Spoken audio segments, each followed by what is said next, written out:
大家好，歡迎嚟到思睿 Keep Going， 我係思思。今日我想同大家分享嘅內容嚟自一本好受歡迎嘅書，書名就係《有錢人與你嘅差距唔只係錢》，作者係拉斐爾巴齊亞，一位國際企業家、演講者同暢銷書作家。咁多年嚟，深度訪問過20幾位白手起家嘅億萬富豪，研究佢哋嘅思維、習慣同成功背後嘅共通點。今日要分享嘅重點係書中提到嘅6大致富習慣。如果大家真係想提升自己、建立長遠成就，呢6項習慣絕對值得大家學習。特別係最後一個習慣，我個人認為非常重要。事不宜遲，我哋即刻開始。第一個習慣就係早起，幾乎所有白手起家嘅億萬富豪都係嚴格嘅早起族，即係我哋成日叫嘅晨起人。書中提到，佢哋平均5點半左右起身。點解早起嘅重要？因為清晨嘅專注力係最強，冇人煩你，頭腦清醒，能量最充沛。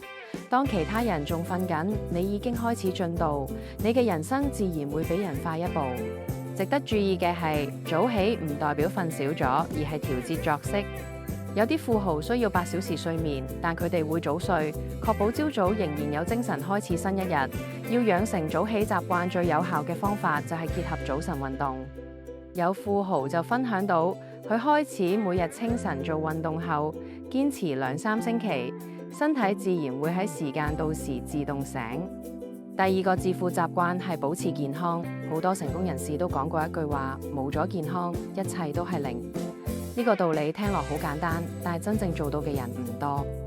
億萬富豪普遍都非常重視身體，無論40歲、60歲甚至80歲，都保持固定運動習慣，包括跑步、健身、瑜伽、腳踏車、游泳、滑雪等等。佢哋唔係做運動為咗比賽，而係為咗令自己長期保持能量，應付事業嘅高壓。運動亦帶嚟好多額外效益，例如清醒頭腦、抗壓、平衡思緒、激發新想法。甚至有富豪表示，遇到難題嘅時候去跑步，翻嚟問題自然迎刃而解。從年輕做運動培養嘅紀律，面對輸贏嘅態度、意志力同團隊合作精神，都係日後做生意重要嘅能力。第三個習慣係閱讀。作者認為書本係最平但係最強嘅知識工具。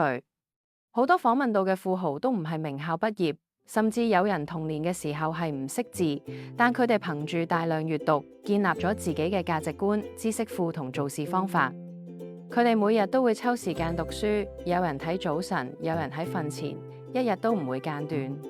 佢哋讀咗唔一定係商業書籍，好多時係偉人傳記、行業雜誌、歷史書，又或者係同自己領域相關嘅專門知識。重點唔係讀咩，而係有系統嘅閱讀，吸收真正對自己有用嘅內容。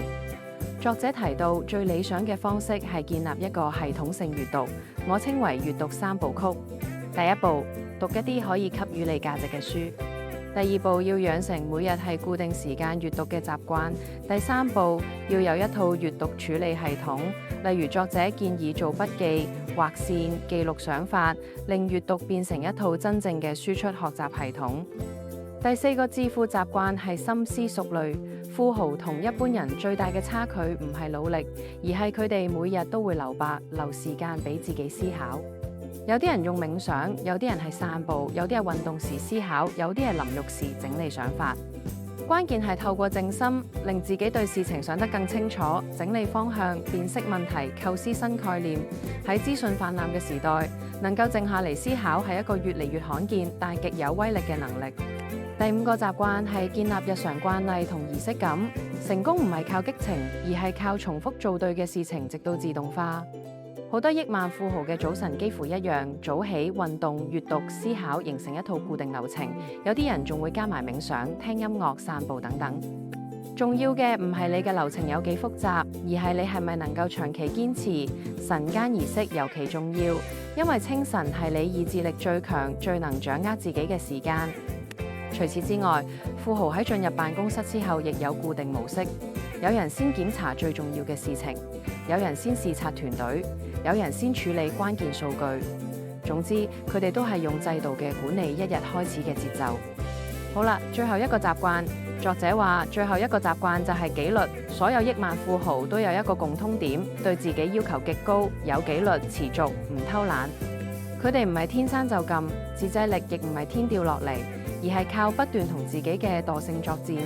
有富豪甚至講過，每日起身第一件事就係逼自己去做唔想做嘅事。就係呢種明知辛苦但仍然堅持嘅態度，建立咗佢嘅長期嘅成果。做運動、閱讀、工作，面對挑戰都需要紀律。紀律唔會即刻帶嚟回報，但只要堅持10年、20年，結果就會完全唔同，因為佢會產生巨大複利效應。最後，我想問大家，你而家喺日常習慣係支持你追求長遠目標，定係拉你後腿？你有冇刻意為自己設計過習慣？你有冇每日實踐有助成功嘅行為？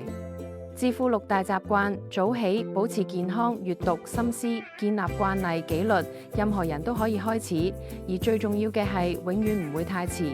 只要你願意，今日就踏出第一步。如果覺得今集內容有用，可以分享俾你朋友。我哋下集見。